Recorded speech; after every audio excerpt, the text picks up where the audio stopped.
Hercule Poirot and the Mystery of the Crimson. Quill Chapter 1. The Letter in Scarlet Ink. Hercule Poirot sat at his polished mahogany desk, the morning light filtering through the lace curtains of his London flat. His fingers, precise as a watchmaker's, adjusted the alignment of his silver inkstand. Order and method, these were the cornerstones of his existence. The post had arrived moments ago, and among the usual correspondence lay an envelope that piqued his curiosity. It was of fine cream vellum, addressed in an elegant hand, but what drew his eye was the ink, a vivid crimson, shimmering like fresh blood under the lamplight.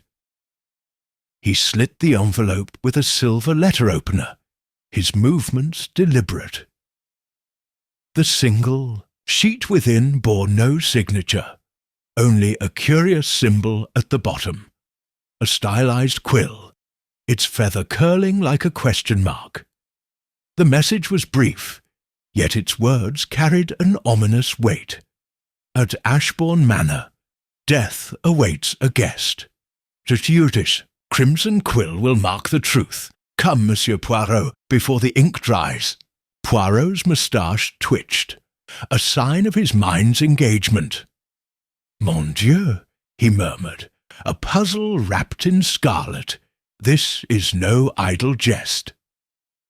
The letter's tone was neither pleading nor threatening, but its precision suggested a mind both cultured and calculating. He resolved to investigate, for Hercule Poirot did not ignore a challenge to his little grey cells. By noon, he was aboard a train bound for Kent, the countryside unfolding in a patchwork of green fields and hedgerows. Ashbourne Manor, he had learned, was the ancestral seat of the Ashbourne family, known for their wealth and eccentricity.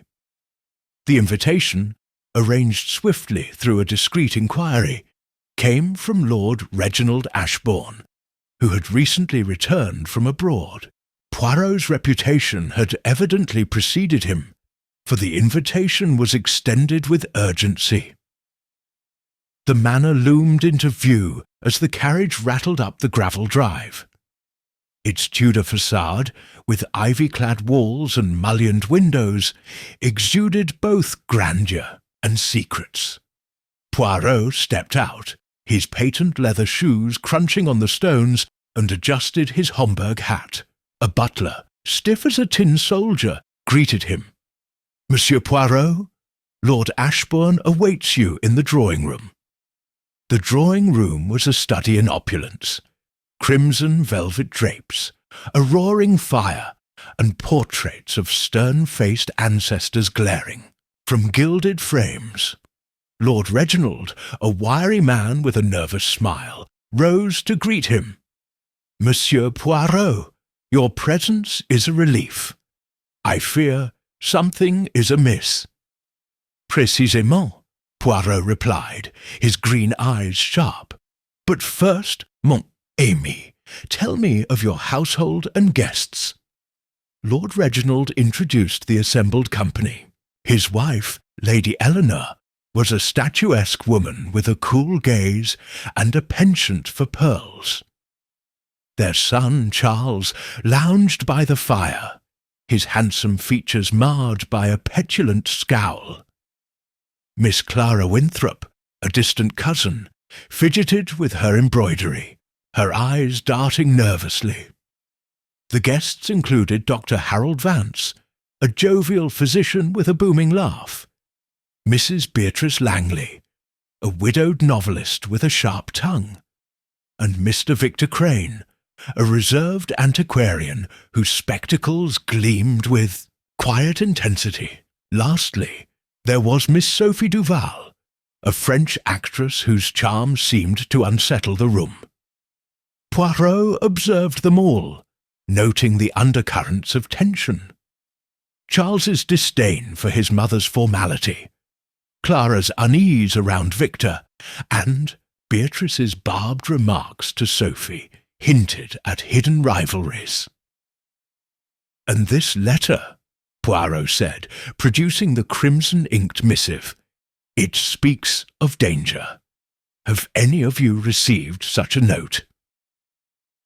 A collective murmur of denial followed, though Poirot's keen eye caught Clara's slight flinch and Victor's tightened grip on his teacup. Lord Reginald paled. "Good heavens, Monsieur Poirot! Is this a threat?" "It is a warning," Poirot said, folding the letter. "But of what, we shall discover." Dinner that evening was a lavish affair, with crystal chandeliers casting prisms across the dining hall. Poirot, seated between Sophie and Dr. Vance, listened as conversation danced around travel, literature, and the family's recent acquisition of a rare manuscript. Beatrice, her voice cutting, remarked, "Manuscripts are dangerous things. They hold secrets men kill for." Her words hung in the air, and Poirot noted Victor's sudden stillness. As the meal ended, Poirot excused himself to explore the manor. The library, with its towering shelves and scent of old leather, drew him in. He examined the desk where the manuscript was kept, finding nothing amiss but sensing the room's significance. A faint creak from the corridor made him pause. Stepping to the window, he glimpsed a figure in the moonlit garden, a shadow, fleeting and cloaked, vanishing into the hedge. Returning to his room, Poirot pondered the letter's words. The Crimson Quill was no mere flourish. It was a symbol, perhaps a signature. His mind catalogued the evening's observations. Charles's resentment, Clara's fear, Victor's secrecy, and Beatrice's cryptic remarks. Each guest, he mused, was a piece in the puzzle, but the picture remained elusive. As he prepared for bed, a soft knock interrupted his thoughts. Opening the door, he found no one, only a small parcel on the threshold. Inside was a single crimson quill, its tip stained with ink. Or was it something darker? Poirot's heart quickened, not with fear, but with the thrill of the chase. "Eh bien," he whispered, "the game begins." He sat at the desk, the quill in hand, and began to list the clues. The letter, the symbol, the shadow in the garden. Tomorrow he would probe deeper, for Hercule Poirot knew that truth, like ink, could not remain hidden forever. The manor slept, but its secret stirred, and Poirot's little grey cells were already at work, unravelling the mystery of the Crimson Quill. Chapter 2. The Quill's First Strike. The morning after Poirot's arrival at Ashbourne Manor dawned grey and heavy, with mist clinging to the Kentish hills. Hercule Poirot, impeccably dressed despite the early hour, sipped his tisane in the breakfast-room, his eyes scanning the assembled company. The air was thick with unease, the memory of the crimson-inked letter lingering like an unwelcome guest. Lord Reginald fidgeted with his cufflinks. Lady Eleanor's smile was brittle, and Charles Ashbourne's sullen silence spoke louder than words. Clara Winthrop avoided eye contact, while Dr. Harold Vance's joviality seemed forced. Mrs. Beatrice Langley sharpened her wit on Sophie Duval, whose laughter rang hollow. Only Victor Crane, the antiquarian, remained inscrutable behind his spectacles. A piercing scream shattered the quiet, echoing from the library. Poirot was on his feet in an instant, his small frame moving with surprising agility. The household followed, a chaotic procession through the manor's oak-panelled corridors. The library doors stood ajar, revealing a chilling tableau. Victor Crane lay slumped over the mahogany desk, a Crimson Quill pen protruding from his chest like a macabre ornament. Blood pooled on the blotter, staining a half-written note beneath. His lifeless hand. "Mon Dieu!" Poirot murmured, his voice steady despite the horror. "Do not touch anything, s'il vous plaît." He approached the body, his green eyes darting over every detail. Victor's spectacles lay askew, one lens cracked. The quill, its feather vibrant against the grim scene, was driven deep, suggesting force and intent. The note, scrawled in black ink, read only, "The truth lies in." The sentence ended, abruptly, as if death had silenced the writer mid-thought. Lord Reginald clutched his wife's arm. "This is madness. Who could do such a thing?" Clara sobbed quietly, while Beatrice's face was pale but composed. Sophie clutched a handkerchief, her eyes wide with shock. Dr. Vance stepped forward, his medical instincts overriding his dismay. "Let me examine him," he said, but Poirot raised a hand. "No, doctor. First we observe." Poirot knelt beside the desk, noting the absence of a struggle. No overturned chairs, no scattered papers. The window was latched. The room sealed save for the open doors. A faint scent of ink lingered, mingling with the metallic tang of blood. He examined the quill closely, its craftsmanship exquisite, yet no maker's mark was visible. "This is no ordinary pen," he mused aloud. "It is a message." The household's reactions varied. Charles muttered about cursed guests, his tone accusatory. Lady Eleanor demanded the police be summoned, but Poirot, with a gentle wave, urged calm. "The police, oui, but first, Hercule Poirot will use his little grey cells. Tell me, who last saw Monsieur Crane alive?" Clara spoke hesitantly. "I saw him last night after dinner. He was in the library studying that manuscript, the one Lord Reginald bought in Paris." Her voice trembled, and Poirot noted her clasped hands, knuckles white. "Intéressant," Poirot said. "And this manuscript, it is still here." He scanned the desk, but the leather-bound volume Clara described was gone. A faint smudge of crimson ink marked the desk's edge, suggesting the quill had been dipped recently. Poirot's mind catalogued the clues. The quill, the note, the missing manuscript, and the locked room's implications. He questioned each guest. Beatrice admitted to a late-night walk in the gardens, claiming she saw no one. Sophie had retired early, citing a headache. Dr. Vance had been in the billiard room with Charles, though their game ended abruptly after an argument. Lord Reginald and Lady Eleanor had been in their private sitting room, but their alibis were vague, their nerves frayed. Poirot's questions were gentle yet probing, each answer revealing cracks in the household's facade. The library itself offered more secrets. A single bookshelf, slightly askew, caught Poirot's eye. Behind it, he found a scuff mark on the floor, as if something heavy had been moved. "Tiens," he said, tapping his temple. "The room. It speaks if one listens." He examined the note again, its abrupt end suggesting interruption. The ink, black not crimson, puzzled him. Why switch inks? Was the quill a ritual, or a distraction? As the police arrived, led by a gruff Inspector Davies, Poirot shared only what was necessary. "The quill is the key," he told Davies privately. "It is not merely a weapon, but a symbol. We must find its origin.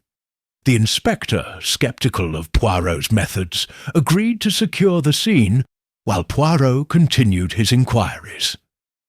The household gathered in the drawing-room, their faces a gallery of fear and suspicion. Beatrice's sharp tongue accused Charles of resenting Victor's interest in the manuscript, while Charles retorted that Beatrice's own novels hinted at a morbid fascination with murder. Sophie's tears drew Dr. Vance's comfort, but his gallantry seemed rehearsed. Clara, silent, clutched a locket, her eyes fixed on the floor. Poirot addressed them, his voice calm but commanding. "Mesdames et messieurs, a killer walks among us. The Crimson Quill marks their intent, but Hercule Poirot will uncover their purpose. Trust in my method, and the truth will emerge."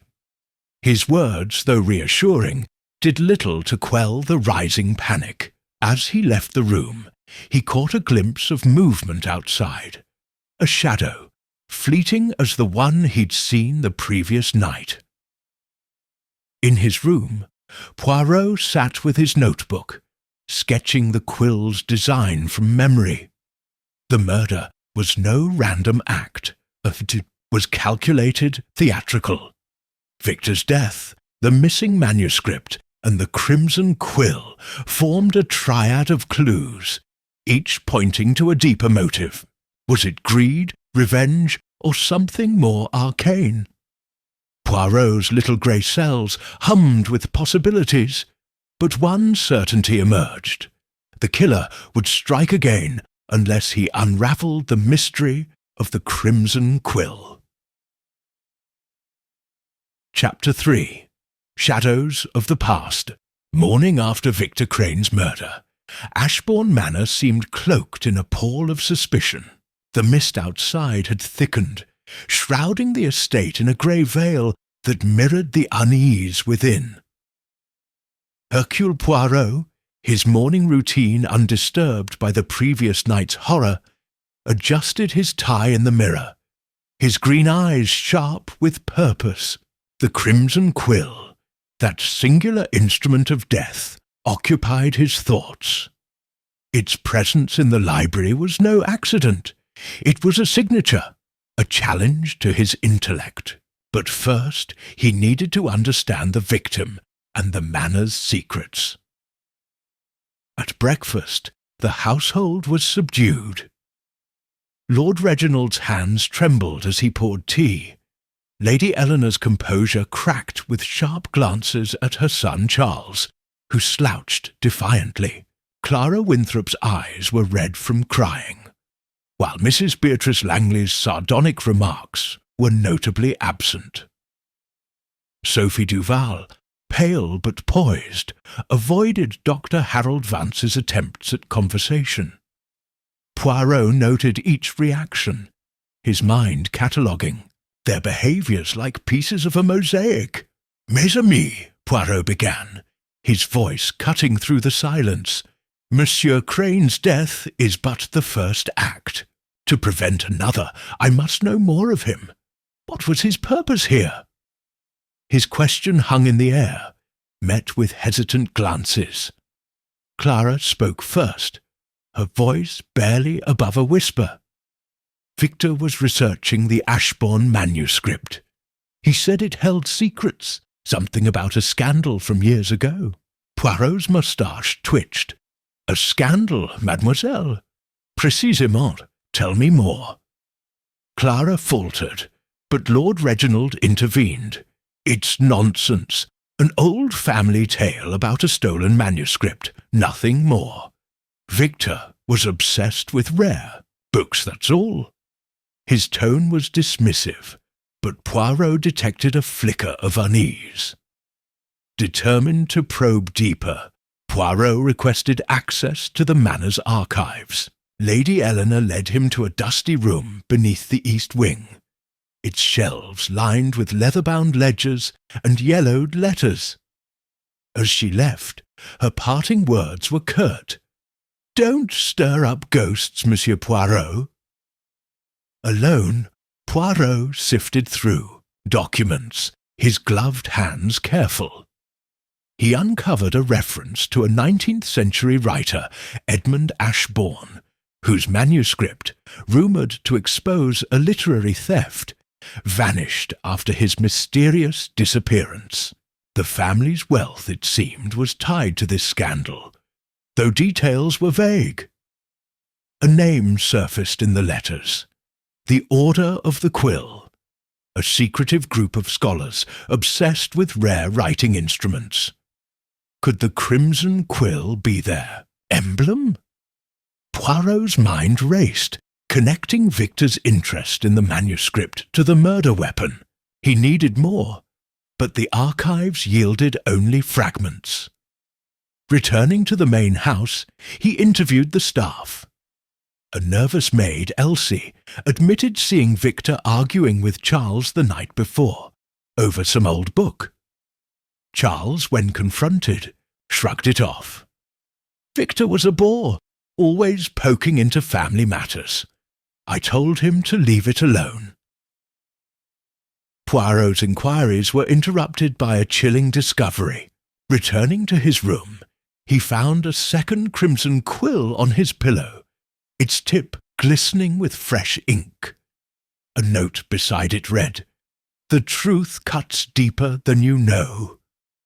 His heart quickened, not with fear, but with the thrill of a direct challenge. The killer was watching, taunting him. He examined the quill, noting its identical craftsmanship to the murder weapon. "C'est curieux," he murmured. "The killer is bold, but careless. This will be their undoing." That evening, Poirot walked the manor's grounds, seeking the shadow he'd glimpsed the previous night. The gardens, shrouded in fog, were eerie, their statues looming like silent sentinels. A rustle in the hedges drew his attention, and he glimpsed a cloaked figure darting toward the woods. Pursuit was futile, the figure vanished, but Poirot found a single crimson feather caught on a thorn. It matched the quill's design, confirming his suspicion. The killer was no phantom, but a calculated presence. Back in the drawing room, Poirot confronted the household. The Crimson Quill is more than a weapon. It is a symbol of a past wrong. Monsieur Crane sought to uncover it, and it cost him his life.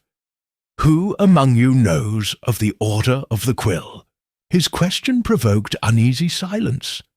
Beatrice's eyes narrowed. "You're chasing myths, Monsieur Poirot. Old stories don't kill." Yet her voice lacked conviction. Dr. Vance, attempting levity, suggested the quill was a mere flourish, but Poirot's sharp gaze silenced him. "Non, Doctor. The quill is the key, and the killer, they are here among us." Clara gasped, and Charles muttered a curse. Sophie, clutching her shawl, whispered, "It's like a play, isn't it? A tragedy." Poirot nodded. "Oui, mademoiselle, but in this play I shall rewrite the ending." As night fell, Poirot sat by the fire, his notebook open. He sketched the quill's design, listing the clues: Victor's murder, the missing manuscript, the Order of the Quill, and the shadow in the gardens. The second quill in his room was a warning, but also a mistake.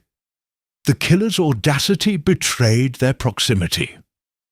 Was it Charles, resentful of Victor's probing? Beatrice, whose novels hinted at a fascination with revenge? Or someone else, hiding behind a mask of innocence? The manor's clock struck midnight, its chimes echoing like a warning. Poirot closed his notebook, his mind alight with possibilities. The past, he knew, held the answers, and the Crimson Quill was its voice. Tomorrow he would dig deeper, for Hercule Poirot never retreated from a mystery, no matter how dark its shadows. Chapter 4. The Locked Room. Enigma. The second morning at Ashbourne Manor was cloaked in an oppressive stillness, as if the house itself mourned Victor Crane's death. Hercule Poirot, seated at the breakfast table, observed the strained faces of the household. The Crimson Quill left in his room the previous night burned in his memory, a taunt from a killer who thrived on audacity. Lord Reginald's hands shook. As he read the morning paper, Lady Eleanor's composure was a brittle mask, and Charles Ashbourne's scowl deepened with every glance at his parents. Clara Winthrop, pale and silent, clutched her locket, while Mrs. Beatrice Langley's sharp wit had dulled to a nervous edge. Sophie Duval's eyes darted to the windows, and Dr. Harold Vance's forced cheer rang hollow. A sudden commotion broke the silence. A footman's cry from the upper corridor. Poirot, his instincts sharp, led the rush upstairs, his polished shoes clicking on the oak stairs. The source was a guest room, its door locked from the inside. Lord Reginald, fumbling with a master key, opened it to reveal a chilling scene. Dr. Harold Vance lay sprawled on the floor, a crimson quill embedded in his throat. Blood stained the Aubusson rug, and a shattered window pane let in a cold draught. A book, oddly out of place on the nightstand, caught Poirot's eye. "Mon Dieu," Poirot murmured, his voice steady. "Another strike, and in a locked room. C'est extraordinaire." He barred entry, insisting on preserving the scene. The household hovered at the threshold, their gasps and murmurs a chorus of dread. Sophie's sob broke the silence, while Beatrice's face was unreadable. Charles muttered, "This place is cursed," and Clara's hands trembled violently. Poirot knelt beside the body, his green eyes scanning every detail. The quill, identical to the one that killed Victor, was driven with precision. The window, though shattered, was latched, its jagged edges suggesting an outward blow. The book on the nightstand, The Art of the Quill, was open to a page on rare inks, a passage underlined in crimson. "Tiens," Poirot said, "the killer leaves us a library of clues." He examined the room's layout. A single door, bolted from within, and the window 3 stories above the ground. No ladder marks marred the exterior wall, and the gravel below showed no disturbance. The impossibility intrigued him. A locked room, he mused, is but a puzzle to be solved by the little grey cells. He tested the bolt, finding it stiff but functional, and noted a faint scratch near the keyhole, barely visible. Questioning the household yielded little. Sophie admitted passing the room late the previous night, hearing Dr. Vance humming, but seeing no one. Beatrice claimed to have been writing in her room, though her ink-stained fingers suggested recent work. Charles, evasive, said he'd been in the billiard room alone. Lady Eleanor and Lord Reginald had retired early, their alibis unverified. Clara, near tears, whispered, "I heard footsteps in the hall, but I was too frightened to look." Poirot returned to the crime scene, dismissing the hovering Inspector Davies with a polite nod. The shattered window pane puzzled him. Why break it if entry was impossible? He examined the glass, finding a single shard on the rug, its edge dusted with crimson powder. "Interessant," he said, pocketing it for analysis. The book's underlined passage described a medieval ink recipe, hinting at the quill's origins. Was it a ritual or a misdirection? The household's fear was palpable as they gathered in the drawing-room. Beatrice, regaining her sharpness, accused Charles of skulking about at night. Charles retorted, "You're one to talk, scribbling your poison pen stories." Sophie, trembling, clutched Poirot's arm. "Monsieur, who's next? We're all targets." Poirot's calm gaze steadied her.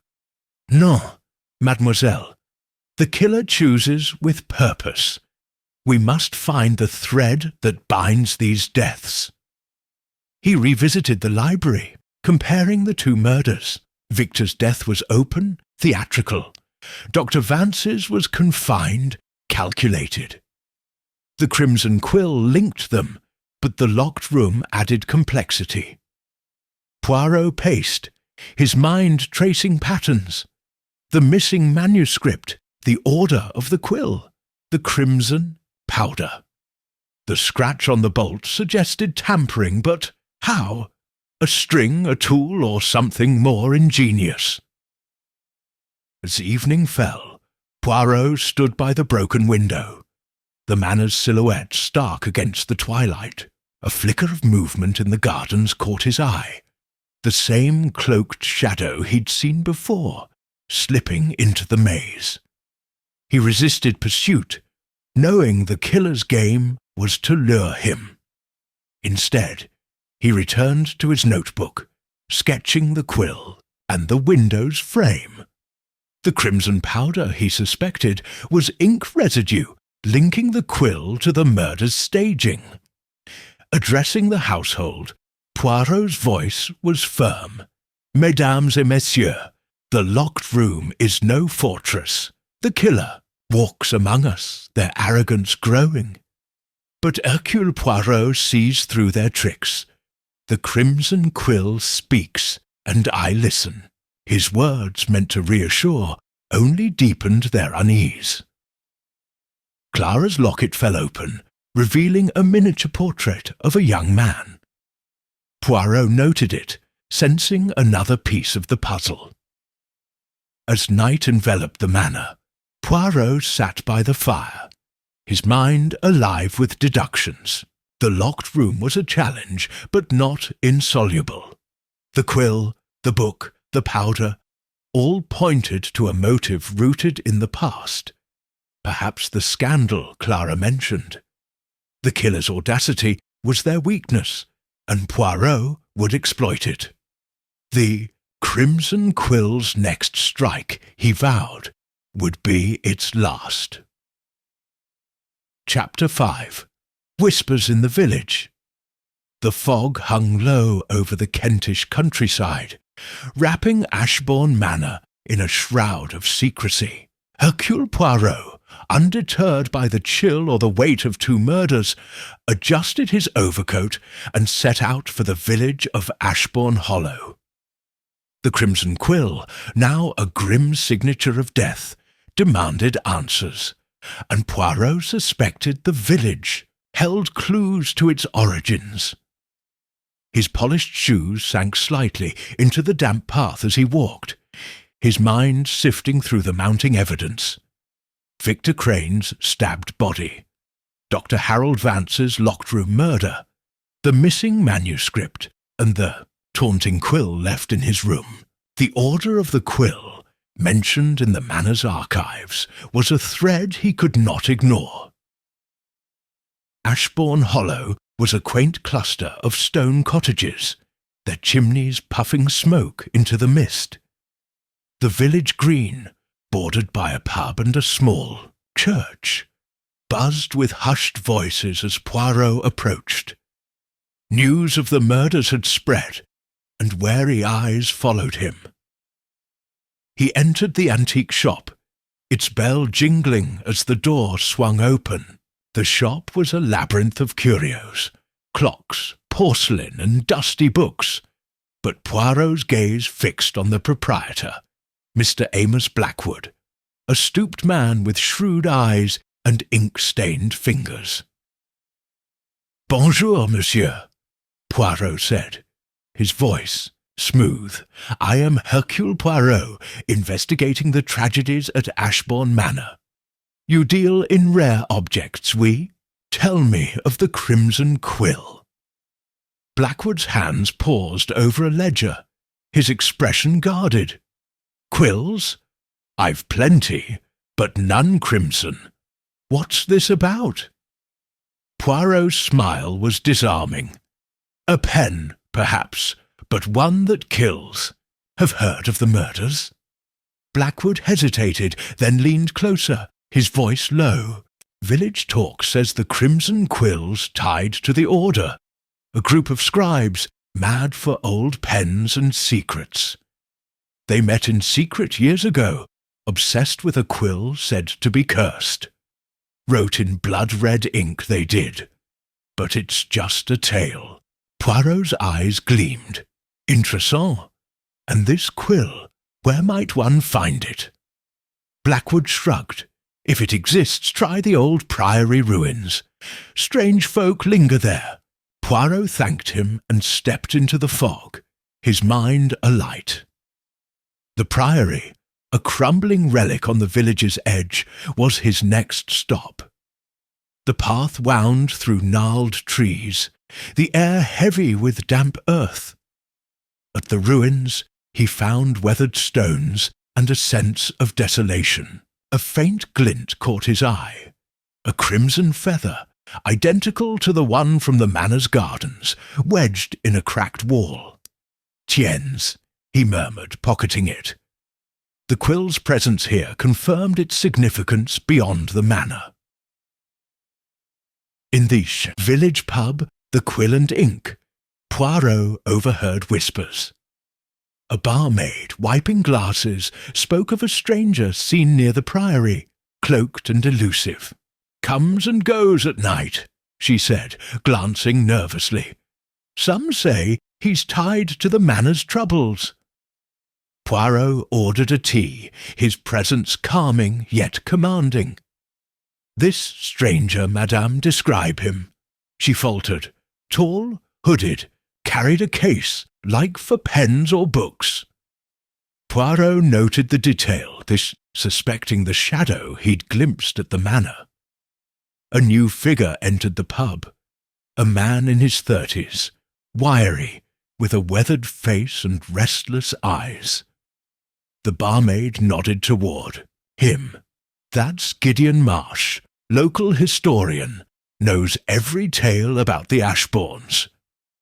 Poirot approached, introducing himself.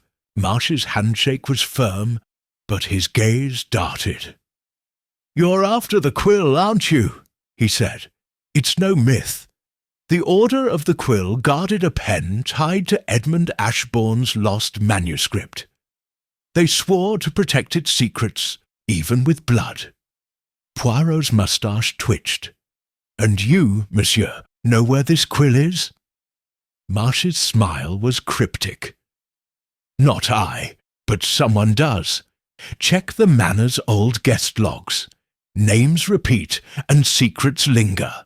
His words carried a hint of warning, and Poirot marked him as a potential suspect, a man too knowledgeable for innocence.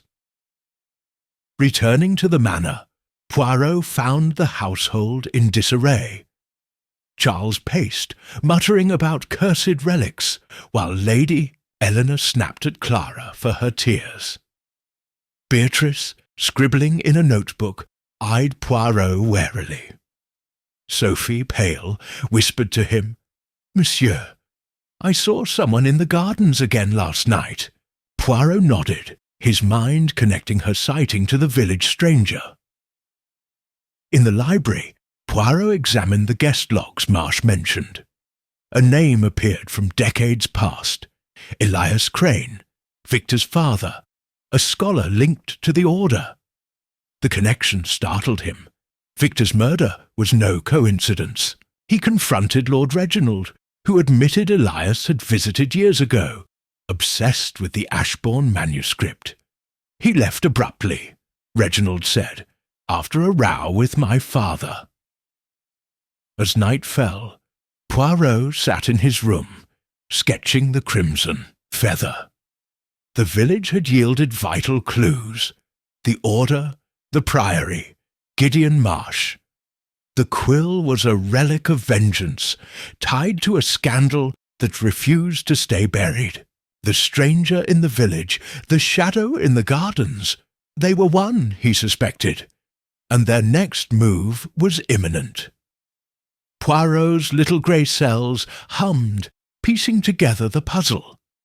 The Crimson Quill's trail was clearer, but the killer remained a shadow, daring him to follow. Chapter 6. The Masquerade Ball. The chandeliers of Ashbourne Manor's grand ballroom glittered like stars, casting fractured light over the masquerade ball. Despite the shadow of 2 murders, Lady Eleanor had insisted on proceeding with the event, a tradition meant to honour the Ashbourne legacy. Hercule Poirot, impeccable in a black domino mask and tailored evening suit, stood at the edge of the room, his green eyes scanning the swirling masks and silks. The Crimson Quill's menace hung over the manor, and Poirot sensed the killer would exploit the night's anonymity. His mind churned with clues. Victor Crane's death, Dr. Vance's locked-room murder, the Order of the Quill, and the mysterious Gideon Marsh from the village. The ballroom was a kaleidoscope of costumes, harlequins, queens, and phantoms, moving to the strains of a string quartet. Lord Reginald, dressed as a Renaissance prince, forced a smile beside Lady Eleanor, resplendent as a Venetian doge. Charles, a brooding highwayman, hovered near the punch bowl, his eyes darting. Clara Winthrop, a fragile fairy in pale green, clung to the shadows. Mrs. Beatrice Langley, a masked Cleopatra, wielded her fan like a weapon, while Sophie Duval, a radiant Marie Antoinette, drew admiring glances. The air crackled with tension, each guessed a potential victim or predator. Poirot circulated, his ears attuned to whispered exchanges. Beatrice's barbed comment to Charles about his wasted potential drew a scowl. Sophie's laughter with a masked stranger faltered when Clara approached, her locket glinting. Poirot noted a figure in a black cloak, their mask a blank silver oval, lingering near the terrace doors. The stranger's movements were too deliberate, too watchful. "C'est lui," Poirot murmured, suspecting the cloaked figure from the Our, gardens and village. As the clock struck 10, a scream pierced the music. The crowd parted, revealing Sophie Duval crumpled on the terrace, a crimson quill pinned to her powdered wig, blood pooling beneath her. The quartet faltered, and panic rippled through the guests. Poirot reached her first, his gloved hand checking her pulse, faint but present. "Vite a doctor!" he called, though he knew none remained since Vance's death. Sophie's eyes fluttered, her lips forming a single word. Betrayed, Poirot examined the scene. The quill, identical to the others, was thrust into her, costumes lace, a superficial wound meant to shock rather than kill. A folded note, stained with crimson ink, lay beside her. The quill sees all. The terrace was empty, the cloaked figure gone. Poirot's gaze swept the balustrade, noting scuff marks and a crushed rose petal. "Interessant," he said, pocketing the note. The attack was theatrical, a message to the living. The household gathered, masks discarded in their distress. Lady Eleanor's composure shattered, her voice shrill. "This is madness! Why her?" Charles, pale, accused Beatrice of stirring trouble with her novels. Beatrice snapped. "Don't blame me for your family's secrets." Clara, trembling, whispered, "Sophie knew something. She told me yesterday." Poirot's ears pricked. Quoi, mademoiselle? What did she know? Clara hesitated, then confessed. She saw someone tampering with the library door the night Victor died. She wouldn't say who. Poirot's mind raced. Sophie's survival was a stroke of luck, but her knowledge made her a target. He questioned her as she recovered propped on a chaise. "Mademoiselle, who betrayed you?" Sophie's eyes flickered to Charles, then away. I'm not sure. It was dark, a mask. Her vagueness, Poirot sensed, was fear, not confusion. He turned to the household, his voice commanding. "Mesdames et messieurs, the killer hides behind masks, but their purpose is clear. To silence those who know too much. Sophie lives, but the Crimson Quill warns us all." His words deepened their fear, but a new clue emerged. Beatrice, flustered, admitted to overhearing Sophie and Clara whispering about the manuscript. "They mentioned a name, Elias," she said. Poirot's pulse quickened. Elias Crane, Victor's father, tied to the order. The ball dissolved into chaos, guests departing under Inspector Davies' watch. Poirot retraced Sophie's steps, finding a hidden alcove near the terrace. Inside, a torn scrap of fabric matched the cloaked figure's attire. "Tiens," he murmured, "the killer grows careless." He compared it to Charles's highwayman cape, but the weave differed. Suspicion shifted to an outsider. Perhaps Gideon Marsh, the village historian. As midnight tolled, Poirot sat in the library, his notebook open. The Quill's third appearance confirmed its ritualistic role, but Sophie's survival suggested a miscalculation. The note's words, "The Quill sees all," echoed the order's secrecy. Clara's revelation and Beatrice's slip pointed to a conspiracy, but Charles's reaction to Sophie's glance troubled him. Was he the betrayer or a pawn? A soft creak interrupted his thoughts. The library door, left ajar, swung slightly, revealing a shadow beyond. Poirot rose, his hand on his cane, but the figure fled. He found only a crimson feather on the floor, identical to those at the Priory and Gardens. The killer was circling, their boldness a challenge. Poirot's little grey cells hummed, piecing together the masquerade's clues. Sophie's attack, the note, the fabric. The Crimson Quill's dance was far from over, but Poirot vowed to unmask its master. Chapter 7. The Hidden Compartment. The storm descended on Ashbourne Manor with a fury, its winds howling like a chorus of restless spirits. Rain lashed the windows, and thunder rumbled, as if protesting the secrets buried within the estate's walls. Hercule Poirot, undeterred by the tempest, stood in the manor's study, his sharp eyes scanning the room where Victor Crane had pored over the Ashbourne manuscript. The Crimson Quill's shadow loomed large. 3 attacks, 2 fatal, and a trail of clues pointing to a past scandal. Sophie Duval's survival at the masquerade ball was a crack in the killer's armour, and Poirot intended to exploit it. The household was confined by the storm, their nerves frayed. Lord Reginald's forced hospitality masked his anxiety. Lady Eleanor's icy demeanour cracked under pressure, and Charles Ashbourne's sullen defiance grated on all. Clara Winthrop, clutching her locket, avoided eye contact, while Mrs. Beatrice, Langley's sharp tongue had dulled to wary silence. Sophie, recovering but shaken, kept to her room under Inspector Davy's guard. Poirot, sensing the killer's proximity, focused on the study, suspecting it held answers beyond the missing manuscript. The room was a sanctuary of oak and leather, its shelves heavy with tomes and curios. A massive desk dominated the space, its surface scarred from years of use.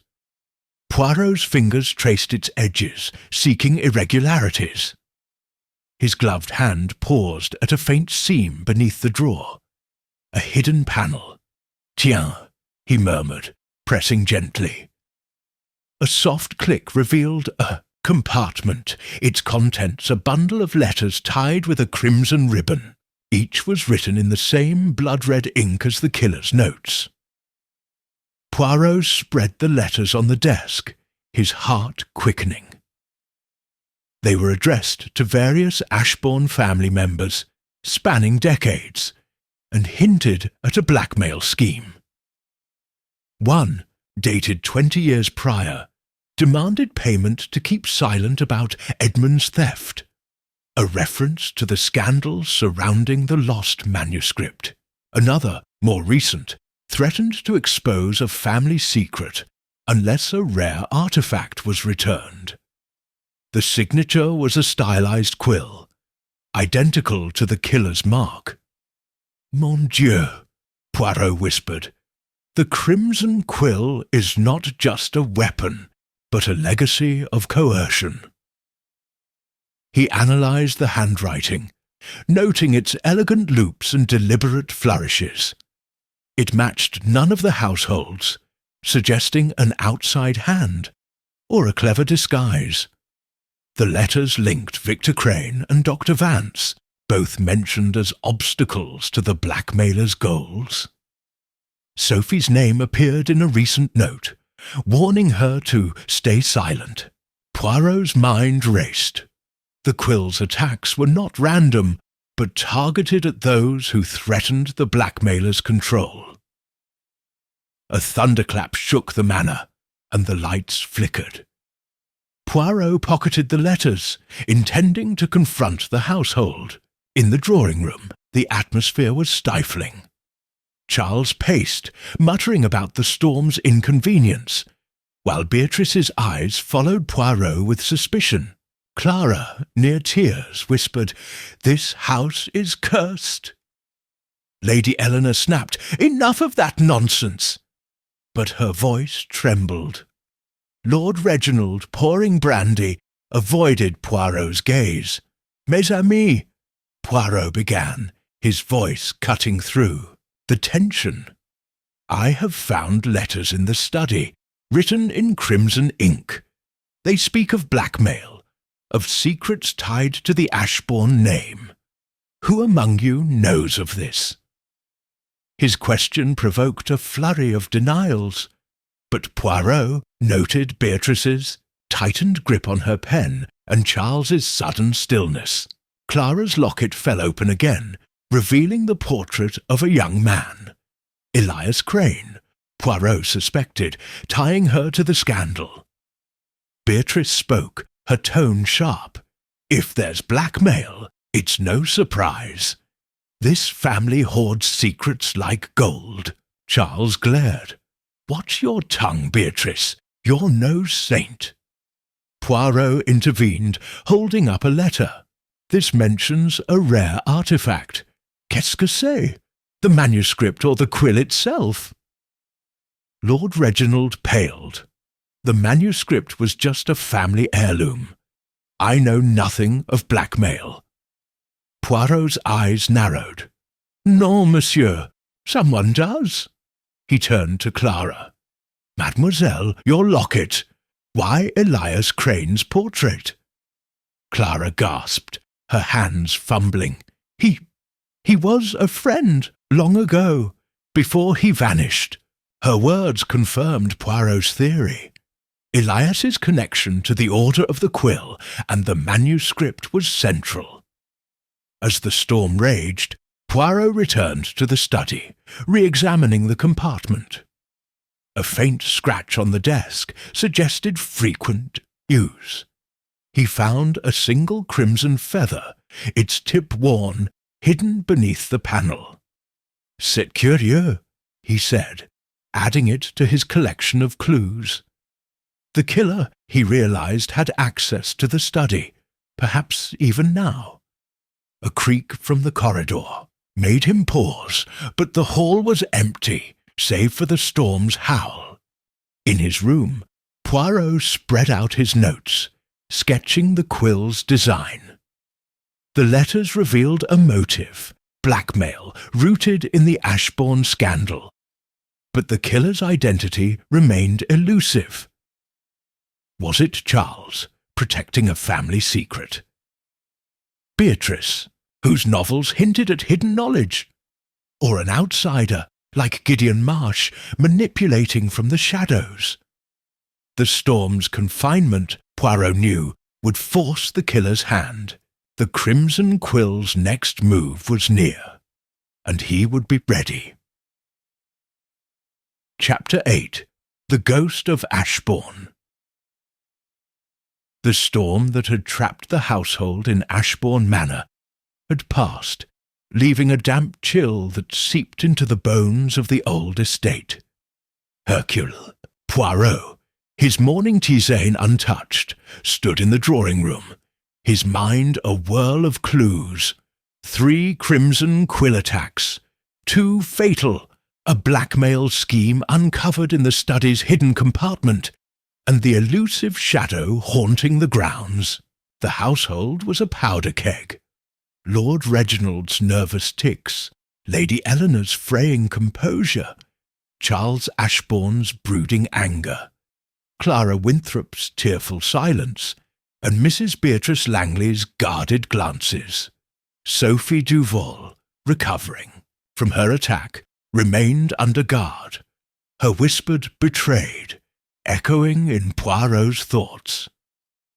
Village rumours of a ghostly figure, the ghost of Ashbourne, had resurfaced, whispered by servants and stoked by the murders.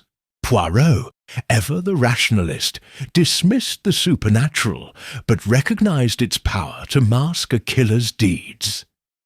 He resolved to investigate, suspecting the legend tied to Edmund Ashbourne, the 19th-century writer whose lost manuscript fueled the Agatha blackmail scheme.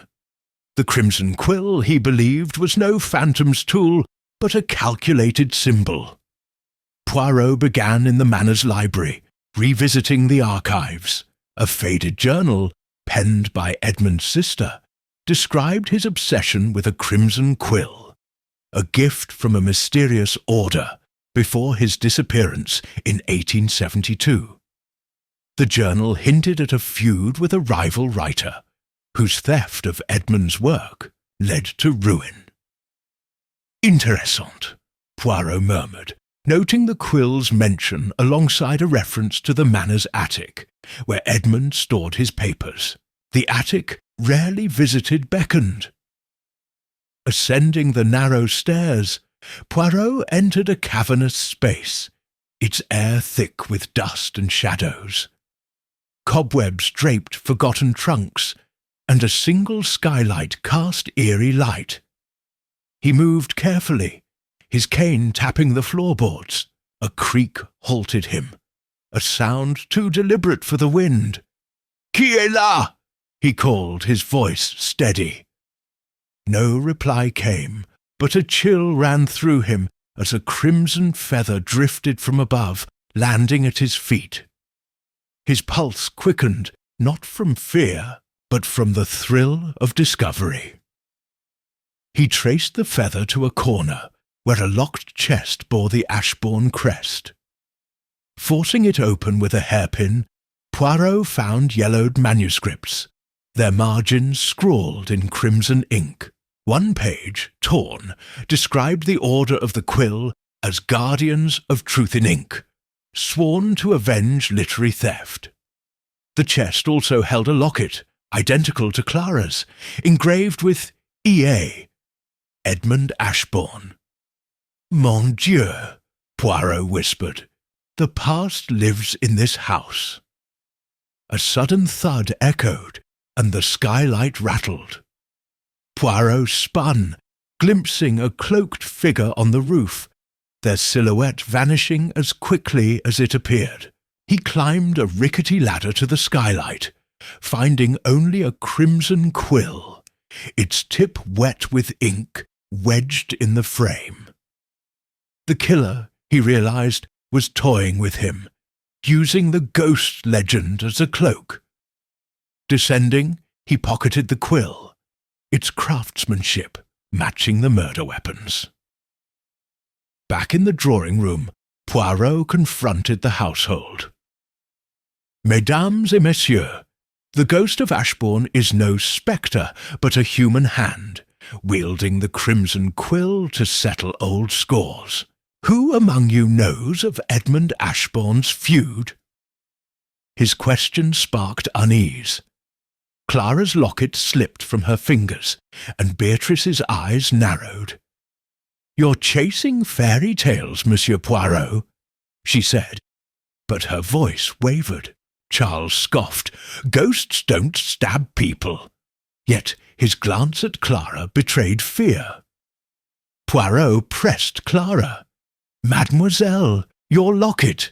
Edmund's, oui? Why do you carry it?" Tears welled in her eyes. "He was my great-uncle. His story. It haunted my family. I only wanted to honour him." Her words rang true, but Poirot sensed omission. Lord Reginald admitted the family suppressed Edmund's tale to protect their name, confirming the scandal's weight. That evening, Poirot interviewed Sophie, now stronger but wary. "The figure at the ball," she whispered. "I recognized their eyes. Someone I trusted." Her refusal to name them frustrated Poirot, but her fear was genuine. He suspected Charles or Beatrice, both tied to the manuscript's secrets, but the attic's cloaked figure pointed to an outsider, perhaps Gideon Marsh, the village historian. In his room, Poirot spread his clues: the journal, the locket, the attic quill. The ghost of Ashbourne was a fiction, crafted to mask the killer's moves. The order's vow of vengeance, tied to Edmund's theft, suggested a motive rooted in literary betrayal. The crimson quill was their emblem, its ink a symbol of retribution. But who wielded it now? The attic encounter, staged yet reckless, hinted at a killer growing desperate. As midnight struck, Poirot stood at his window, the manor's silhouette stark against the moon. A shadow flickered in the gardens, too fleeting to pursue. The killer was close, their game escalating. Poirot's little grey cells hummed, weaving the quill, the ghost, and the blackmail into a pattern. The next strike, he knew, would reveal more, if he could stay one step ahead. Chapter 9. The Traitor's Confession. The air in Ashbourne Manor was thick with suspicion, each creak of the ancient floorboards amplifying the household's dread. Hercule Poirot, his demeanour as polished as his patent leather shoes, stood in the drawing-room, his green eyes piercing the assembled company. The crimson quill had struck 3 times, killing Victor Crane and Dr. Harold Vance, and wounding Sophie Duval. Its trail, woven through a blackmail scheme, a lost manuscript, and whispers of the Order of the Quill. The attic's ghostly encounter and the village's cryptic rumours only deepened the puzzle. Poirot, ever methodical, knew the killer's boldness was a flaw he could exploit. The household gathered, their faces etched with fear and mistrust. Lord Reginald's nervous fidgeting betrayed his strain, Lady Eleanor's icy facade cracked with sharp glances, and Charles Ashbourne's scowl masked a restless unease. Clara Winthrop clutched her locket, her eyes darting to the windows, while Mrs. Beatrice Langley's usual wit was replaced by a guarded silence. Sophie, pale but resolute, sat under Inspector Davy's watchful eye, her whispered betrayed from the masquerade ball lingering in Poirot's mind. Poirot's attention fixed on Beatrice. Her sharp tongue, her late-night writing, and her overhearing of Sophie and Clara's talk about Elias Crane made her a figure of interest. "Madame Langley," he began, his voice calm but commanding, "you spoke of hearing Mademoiselle Sophie mention a name. Elias. What else did you hear?" Beatrice's fingers tightened on her fan, her eyes narrowing. "Nothing more, Monsieur Poirot. Just idle chatter about old family scandals." Her tone was defiant, but a tremor betrayed her. Sensing weakness, Poirot staged a subtle trap. "Eh bien, let us reconstruct the night of Monsieur Crane's death. Where were each of you at 10 o'clock? He posed the question casually, but his gaze was relentless. Lord Reginald claimed he was in his study, Lady Eleanor with him. Charles muttered about the billiard-room, alone. Clara, trembling, said she was in her room, reading. Sophie confirmed retiring early. Beatrice hesitated, then said, "I was in the garden, walking. The air clears my mind for writing." Poirot's moustache twitched. "Intéressant, madame. The garden, where a shadow was seen. And yet you saw nothing?" Beatrice flushed, her composure slipping. I may have seen someone, but it was dark." Pressed further, she crumbled. "All right. I took papers from the library that night. Old letters, not the manuscript. I thought they'd inspire my next novel. But I didn't kill anyone." Her confession stunned the room, but Poirot's eyes gleamed. "And these letters, madam, where are they?" Beatrice, trembling, retrieved a bundle from her room, their edges yellowed but written in black ink, not crimson. They detailed Elias, Crane's dealings with the Ashbourne family, hinting at a debt owed to the Order of the Quill. One letter mentioned a blood-red quill crafted by a master scribe, a relic of vengeance. "Mon Dieu," Poirot murmured, "the quill's origin, a tool of retribution." Beatrice swore she hadn't connected the letters to the murders, but her theft pointed to her presence near the crime scene. Poirot turned to the alibis, testing their cracks. Charles's solitary billiard game lacked witnesses, and his hostility toward Victor's probing raised suspicion.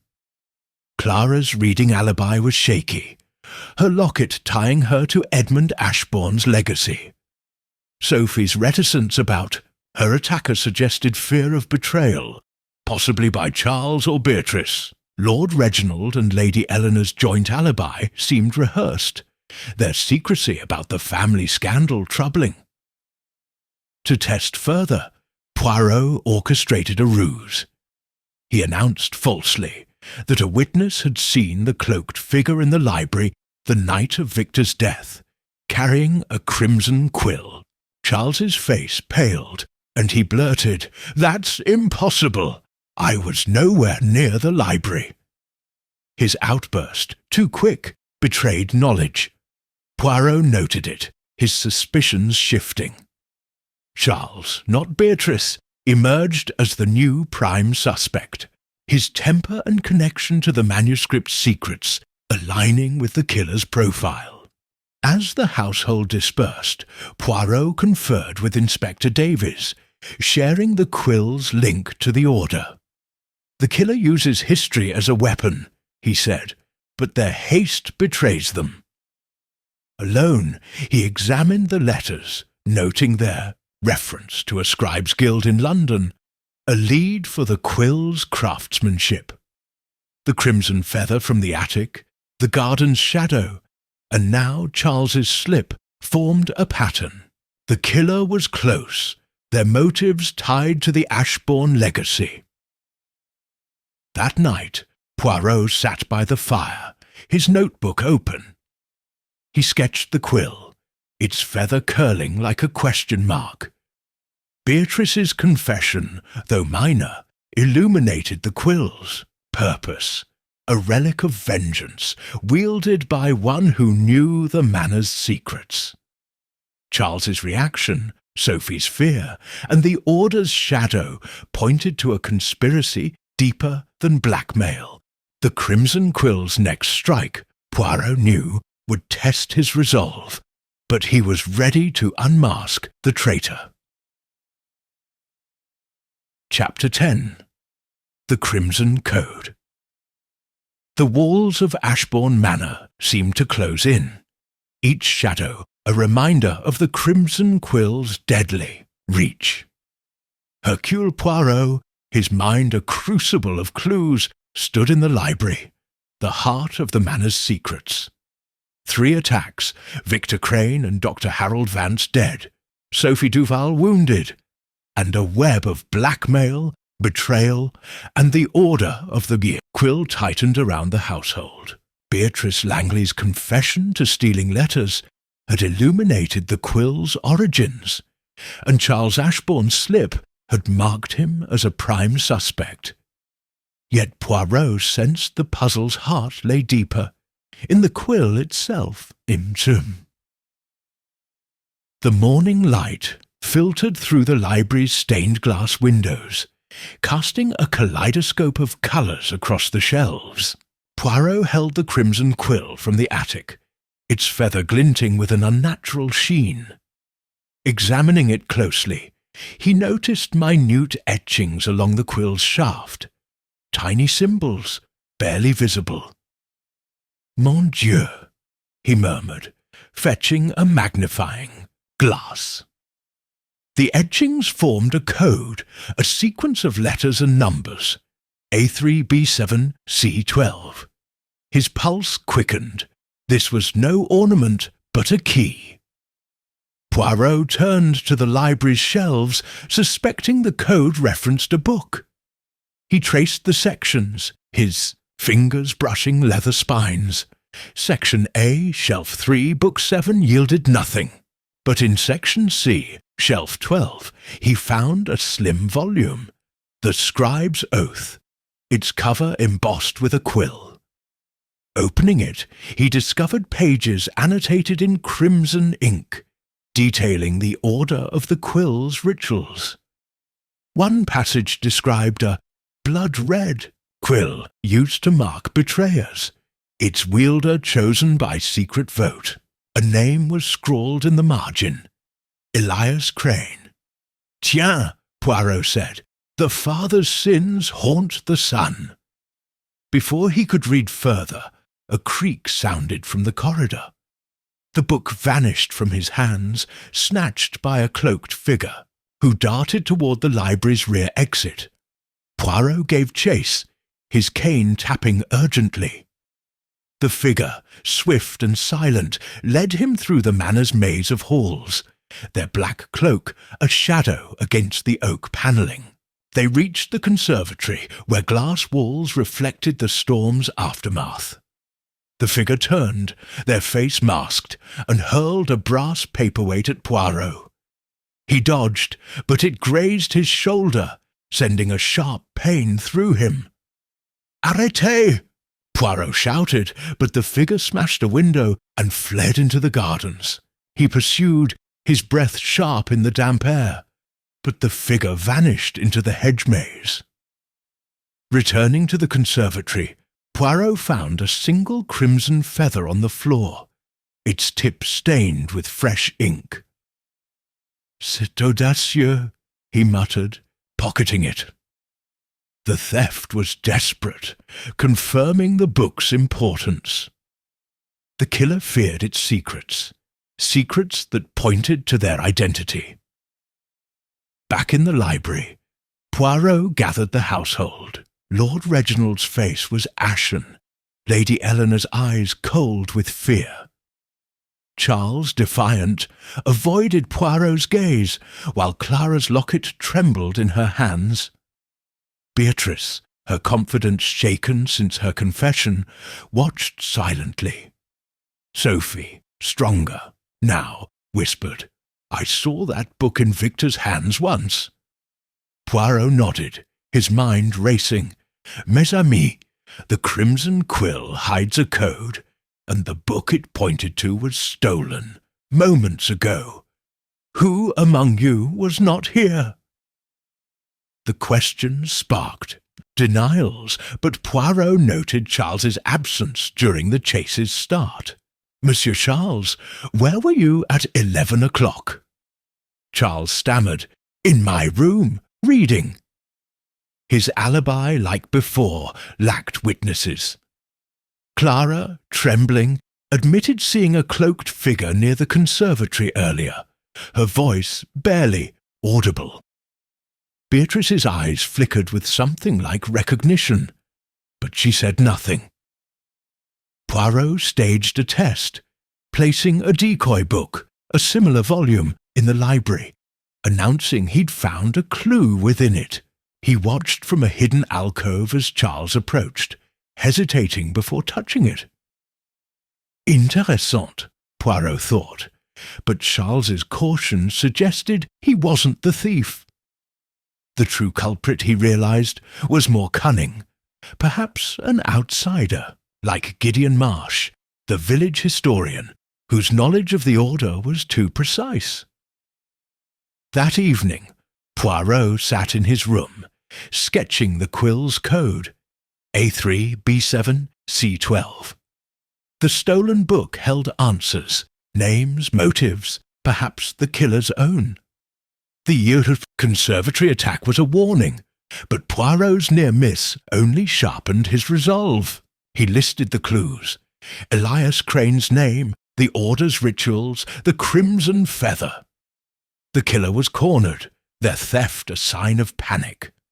Sophie's survival, Beatrice's letters, and Charles's slips all pointed to a motive rooted in the Ashbourne scandal. But the cloaked figure remained elusive. As midnight tolled, a knock startled him. Opening the door, he found a crumpled note in crimson ink. "The code is not yours to break." Poirot's lips curled.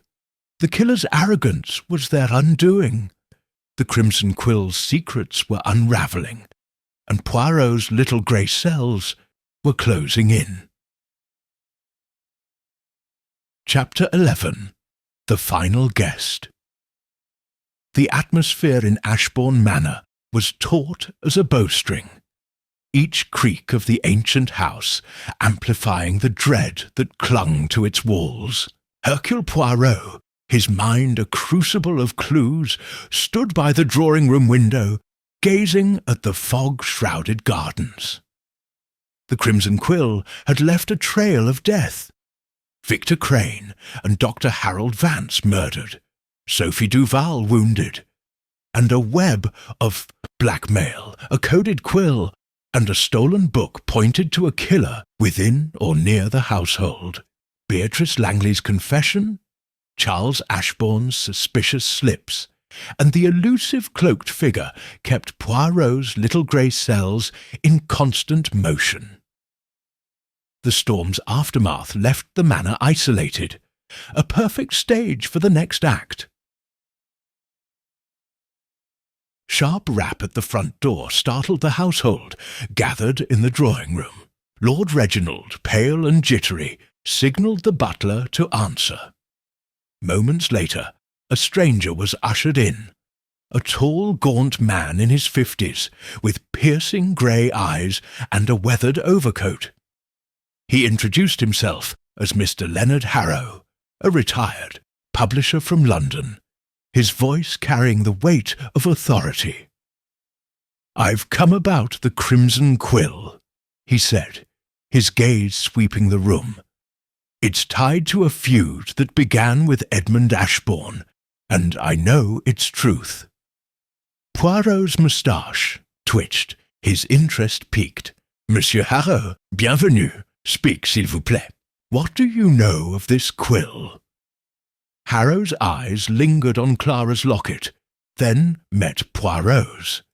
"Edmund Ashbourne, your ancestor," he nodded to Lord Reginald, "wrote a manuscript that exposed a literary theft by my grandfather, Silas Harrow. The Order of the Quill, a guild of scribes, swore to protect Edmund's work. When it was stolen, they crafted the Crimson Quill as a symbol of vengeance, its ink mixed with blood to mark betrayers. The room erupted in murmurs. Lady Eleanor's composure cracked. "This is preposterous. Our family's name dragged through old gossip." Charles scoffed, but his eyes betrayed unease. Beatrice, her novelist's curiosity stirred, leaned forward. "And the murders? Are you saying this feud is killing us?" Harrow's smile was thin. The quill's wielders never forgave. Elias Crane, Victor's father, was one of them. He sought the manuscript, and now his son's dead for it. Poirot's mind raced, connecting Harrow's tale to the letters in the hidden compartment and the coded quill. "Intéressant, monsieur. And you come now. Why? To warn or to accuse?" Harrow's gaze hardened. "To end it. The quill's curse must stop." He produced a small journal, its pages yellowed, detailing the Order's rituals and naming Elias Crane as a member. "This was my grandfather's. It proves the feud's cost."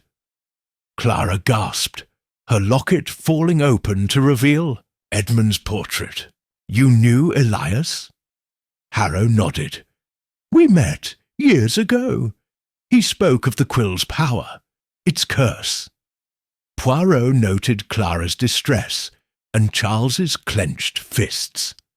Sophie, silent, watched Harrow with suspicion, her earlier whisper of "betrayed" echoing in Poirot's thoughts. To test Harrow, Poirot staged a subtle trap. "Monsieur, we found a book, The Scribe's Oath, stolen yesterday. You know of it?" Harrow's composure faltered, his hand brushing his coat pocket. "I heard of it.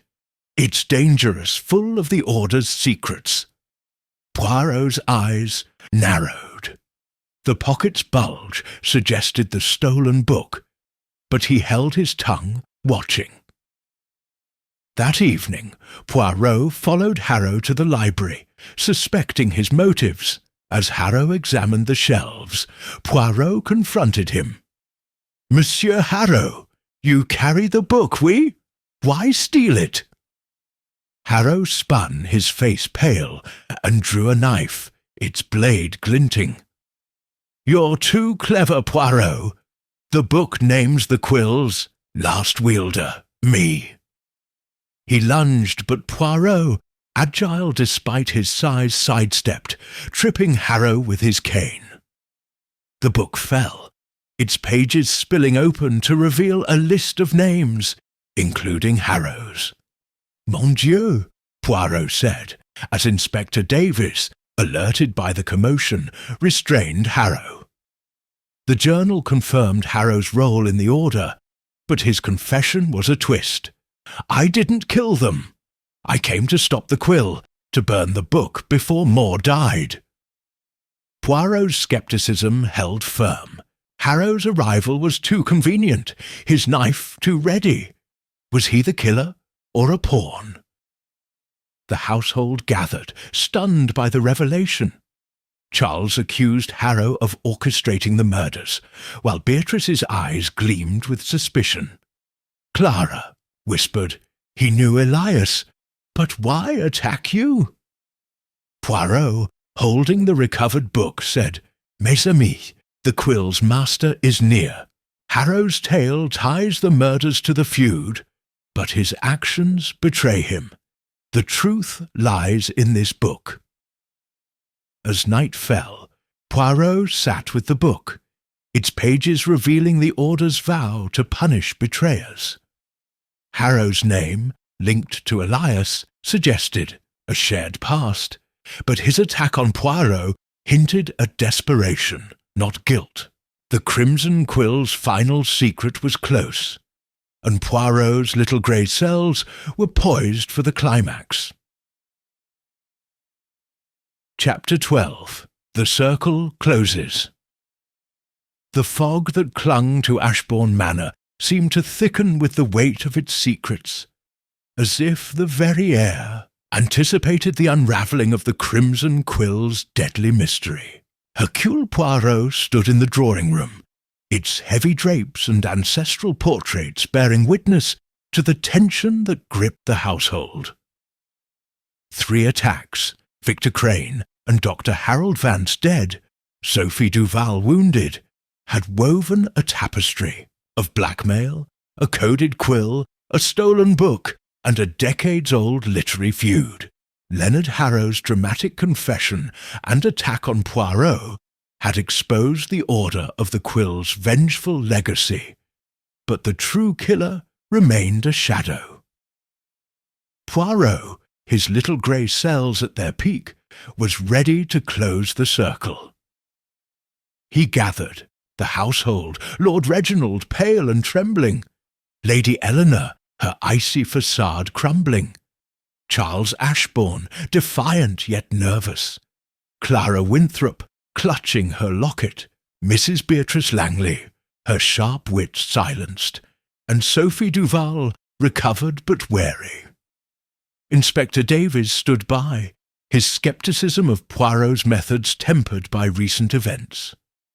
Poirot held the recovered book, the scribe's oath, its pages a map to the killer's motive. The Crimson Quill, a relic of retribution, was the key, and he was prepared to name its wielder. "Mesdames et messieurs," Poirot began, his voice a calm blade cutting through the room's unease. "The Crimson Quill is no mere weapon, but a symbol of vengeance, born from Edmund Ashbourne's stolen manuscript. Each clue, the letters, the code, the book, points to one among you." He paused, his green eyes sweeping the faces. The killer sought to silence those who threatened the Order of the Quill's secrets. Victor Crane probed too deeply. Dr. Vance knew of Elias Crane's debts, and Sophie saw what she should not.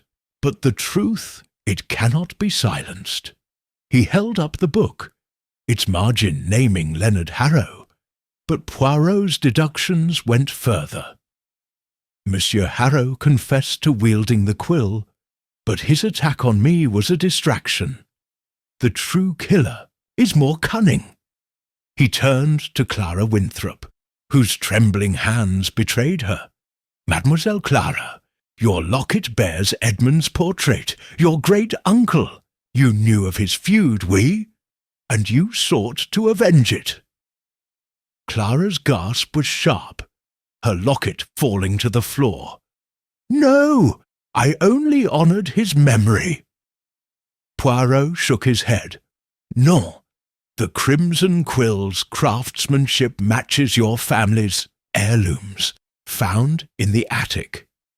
You saw Victor's research as a threat to Edmund's legacy, Dr. Vance as a link to Elias's betrayal, and Sophie as a witness to your library tampering. The blackmail letters, written in your hand, demanded silence. You are the Order's last scribe. The room erupted. Charles shouted, "Clara! Impossible!" Lady Eleanor clutched her husband's arm, while Beatrice's eyes widened with realization. Sophie whispered, "Her eyes, the ball." Poirot continued relentless. "The code in the quill, A3B7C12, led to the book you tried to steal, the crimson feathers left in the priory, The gardens, the attic, all yours to stoke the ghost legend. But your final mistake was the note in my room, its ink matching your hidden supply. Clara's face crumpled, her voice a sob. They desecrated Edmund's work. I had to protect his name. She lunged for the door, snatching a letter opener from the table. Poirot, anticipating her desperation, had signalled Davies. As Clara reached the hall, the inspector seized her, the letter opener clattering to the floor. "C'est fini," Poirot said, his voice soft but firm. "The Quill's vengeance ends here." He explained the clues: the crimson powder on the window pane, her locket's tie to Edmund, the stolen book's annotations in her hand. Clara's knowledge of the manor's secrets, gained through family law, allowed her to stage the locked room and the masquerade attack. Her cloaked figure, mistaken for a ghost, was a calculated ruse. "You betrayed your own heart," Poirot said, "for a feud long dead." Lord Reginald, shaken, admitted suppressing the scandal to protect the family name. Beatrice, her novelist's instinct stirred, muttered, "I should have seen it." Sophie, vindicated, wept quietly. Charles, stunned, said nothing, his suspicions of others proven wrong. Davies led Clara away, her confession a weight lifted from the manor. Poirot stood by the fire, the Crimson Quill in hand. The human heart, it seeks justice, but vengeance blinds. The Quill's circle is closed. The household dispersed, their relief tempered by shame. The manor's shadows seemed lighter, the Crimson Quill's curse broken by Poirot's relentless logic. Chapter 13. The Quill's Last Secret. The fog that had cloaked Ashbourne Manor for days lifted, revealing a pale sun that cast long shadows across the Kentish hills.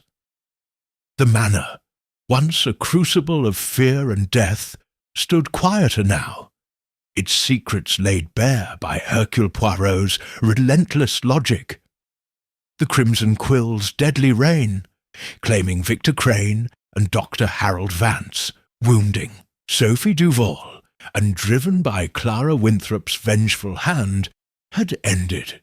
The blackmail scheme, the coded quill, the stolen book, and the order of the Quill's dark legacy were unravelled, yet Poirot sensed one final thread remained. He sat in the library, the heart of the manor's mysteries, his green eyes fixed on the Crimson Quill resting on the desk. Inspector Davies had departed with Clara, her confession a sombre capstone to the case. The household, Lord Reginald, Lady Eleanor, Charles Ashbourne, Mrs. Beatrice Langley, and Sophie Duval, dispersed to their rooms, grappling with the weight of betrayal. Poirot, however, lingered, his mind restless. The Quill's craftsmanship, its crimson ink, and its ties to Edmund Ashbourne's feud hinted at a deeper truth, one he had yet to fully grasp. He invited Sophie Duval, the sole survivor of the Quill's wrath, to join him. Her presence, marked by quiet resilience, made her a fitting confidant. "Mademoiselle Sophie," Poirot began, his voice soft, "you have seen the Quill's terror. Now, let us uncover its final secret." He held up the quill, its feather catching the light. "This is no mere relic, but a creation of intent. Its origins, I believe, lie beyond the order." Poirot revisited the book, the scribe's oath, recovered from Leonard Harrow. A faint inscription, overlooked in the chaos, caught his eye. Crafted by L. Moreau, Paris, 1870. His moustache twitched. Mon Dieu! A clue hidden in plain sight. He recalled a Parisian artisan, Lucien Moreau, renowned for bespoke writing, instruments. A letter in the hidden compartment, signed by Moreau, confirmed he had crafted the Crimson Quill for Edmund Ashbourne, not for vengeance, but as a gift to seal a pact with the Order. A pact to protect his manuscript. The ink, Moreau noted, was a unique blend, its formula lost when he died in 1872. C'est curieux, Poirot said, showing Sophie the letter. Clara believed the quill was vengeance, but it was meant for truth. Her great-uncle's feud twisted its purpose. Sophie's eyes widened. Then Clara. She misunderstood everything. Poirot nodded. Oui, the human heart, it clings to stories, and stories become obsessions. Clara saw betrayal where there was only loss. He walked to the window, gazing at the gardens where the cloaked figure, Clara, had haunted the night. The quill's last secret is its innocence, he mused. Edmund's manuscript was stolen, yes, but the quill was his hope, not his curse. Clara, in her zeal, turned it to murder. Sophie shivered. And the Order? Was it real? Poirot's smile was wry. A shadow, mademoiselle. A few scribes bound by loyalty, but no more. Clara revived their myth for her own ends. Poirot reflected on the clues, the crimson powder, the coded etchings, the feathers scattered like taunts. Each was Clara's doing. Her knowledge of the manor and its history enabling her to stage the ghost of Ashbourne.